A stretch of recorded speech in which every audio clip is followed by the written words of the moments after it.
Good morning, Council.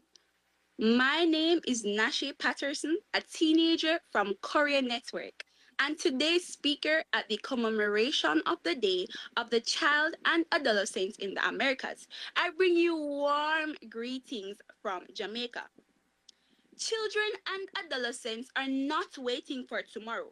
They are living, learning, and leading today. They are not just future voices, they are current agents of change.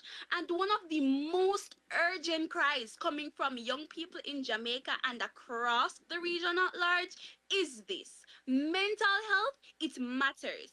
Too many children are growing up in the shadow of poverty, crime, abuse, academic pressure, and bullying, a concern that came up repeatedly during the fourth Pan American Forum.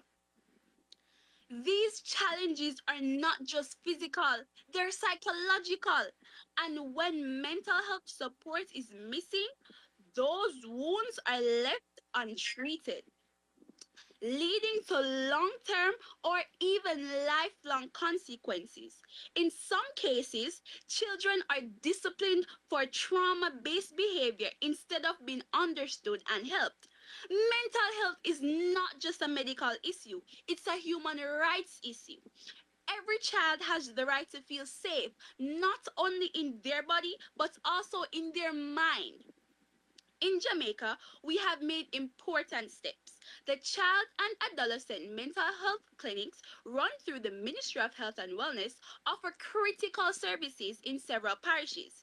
We've also seen the implementation of the National Youth Policy, which focuses on youth empowerment, participation, and well being, mental health included. It recognizes that Jamaica cannot move forward unless its youth are healthy emotionally, physically, and mentally. Programs like the Jamaica Mental Health Advocacy Network and the Teen Hub Jamaica, supported by the Ministry of Health and UNICEF, of course, are also creating spaces for youth to talk openly about mental health, access services, and find peer support. Youth led organizations like the Jamaica Youth Advocacy Network, and even school based clubs like Interact Club, Key Club, and 4 H are playing their part by creating support systems, encouraging positive engagement, and speaking up about the challenges young people face, including depression, anxiety, suicidal thoughts, and stigma. But Jamaica is not alone in the struggle or in the effort to bring change. Across the Pan American region, many countries are facing similar challenges and also taking bold steps forward. In Trinidad and Tobago, the Children's Authority and mental health units in regional health authorities are emphasizing the importance of child focused mental health care, especially in vulnerable communities. In Guyana, a country with one of the highest suicide rates in the region, the government has launched campaigns aimed at reducing stigma and training more mental health professionals to reach adolescents, particularly in remote areas. In the Dominican Republic, organizations like Save the Children and UNICEF have implemented school based programs that offer psychosocial support to children affected by trauma, violence, and displacement. In Peru, the Ministry of Health has developed community mental health centers, many of which are located in underserved districts to reach young people who are otherwise would have no access to care. These examples show that while our context may vary, our cause it is shared.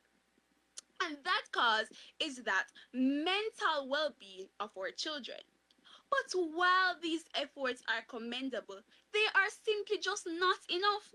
In many rural and inner city communities, access to counseling is limited or non existent. Some students go through their entire school year or school life, sorry, without ever meeting a trained guidance counselor. Imagine that. And cultural stigma still causes many to suffer in silence, believing that asking for help is a weakness. Asking for help. So, what must we do? We must train more guidance counselors and make sure that every school has one. We must integrate mental health education into the curriculum, not just as a lesson, but it should become our culture, our way of life, the way that we operate as a group. We must support youth led groups, not only legally, but financially. So we should not only be making policies, but we should also be the backbone of these youth organizations. We should recognize that their work is essential and it is not just an extracurricular or that it's just another club.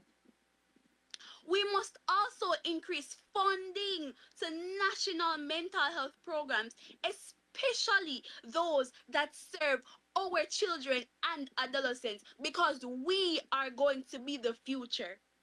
As a member of the Korean network and participant in the fourth Pan American Forum, where we developed our recommendations on this issue, I believe that protecting children's rights means protecting their mental health, not just with words, but with policies, with programs, and with partnership. Let us stop treating mental health like an optional conversation. Let's treat it as what it truly is, because mental health, it is a right. Because when we invest in mental health, we are not just healing minds, we are unlocking potential, we are preserving dignity, and we are building a stronger society. The well being of our communities and our future, it depends on the mental health of our children and our adolescents. Thank you.